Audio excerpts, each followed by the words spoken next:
près d'un Canadien sur 4 possède un tatouage. Cette prévalence est encore plus importante chez les sportifs, notamment chez les basketteurs de la NBA, dont 50% en possèdent au moins un. Le tatouage consiste à injecter de l'encre dans le derme, l'une des 3 couches qui composent la peau. Or, dans ces couches se trouvent des micro-usines qui produisent la sueur et permettent de contrôler la température corporelle. Ce sont les glandes sudorales. Il y aurait donc des raisons de croire que le tatouage pourrait affecter le fonctionnement de ces glandes et donc notre capacité à transpirer. Dans les dernières années, ce sujet a fait couler beaucoup d'encre dans la communauté scientifique. Toutefois, certaines études ont récemment conclu que cela ne semble pas être le cas, du moins lors de l'exercice. Alors ensemble, avant toute chose, revoyons le rôle de la transpiration. Cette dernière est essentielle pour réguler la température corporelle. Tout comme le radiateur permet de refroidir le moteur de notre voiture, la transpiration nous évite de surchauffer. C'est en quelque sorte le liquide de refroidissement de l'organisme. Elle est sécrétée principalement lorsque notre température interne augmente. C'est l'hypothalamus, une région au centre de notre cerveau, qui détecte cette augmentation. Ce dernier agit comme un thermostat central et envoie un message aux glandes sudorales qui augmentent leur activité en produisant plus de sueur. Pour ce faire, les glandes filtrent l'eau qui est contenue dans le sang, puis la dirigent jusqu'à la surface de la peau où elle passe de l'état liquide à l'état gazeux. Elle s'évapore. Cependant, ce n'est pas la transpiration en soi qui refroidit l'organisme, mais plutôt son évaporation. En effet, pour passer de l'état liquide à l'état gazeux, l'eau a besoin d'énergie. Elle utilise donc la chaleur présente à la surface de la peau comme source d'énergie pour réaliser cette conversion, ce qui finalement permet donc de perdre de la chaleur. Mais revenons un peu au tatouage. Pourquoi y aurait-il des raisons de croire que le tatouage pourrait nuire au bon fonctionnement de ces glandes ?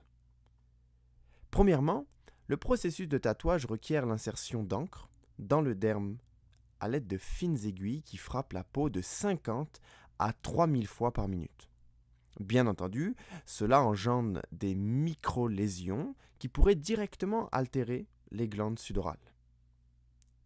De plus, une fois le tatouage terminé, un processus de guérison se déclenche. Plus précisément, les macrophages, des cellules du système immunitaire, viennent dans la région du tatouage afin de procéder à un nettoyage, en aspirant l'encre puis en quittant la zone. Cependant, ils ne parviennent pas tous à terminer leur travail.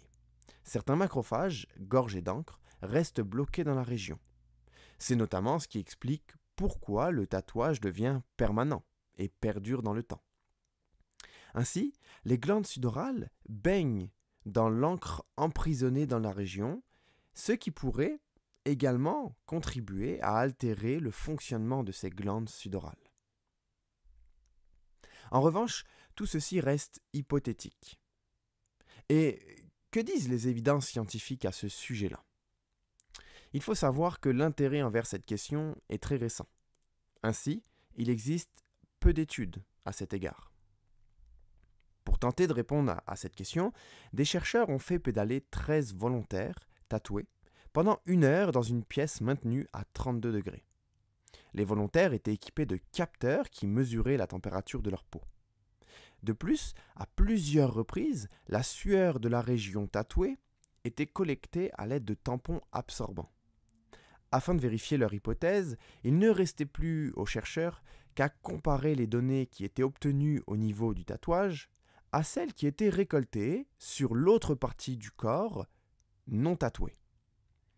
Contre toute attente, aucune différence au niveau de la température de la peau, ni même au niveau de la quantité ou de la composition de la sueur n'a été observée entre la région tatouée et celle non tatouée.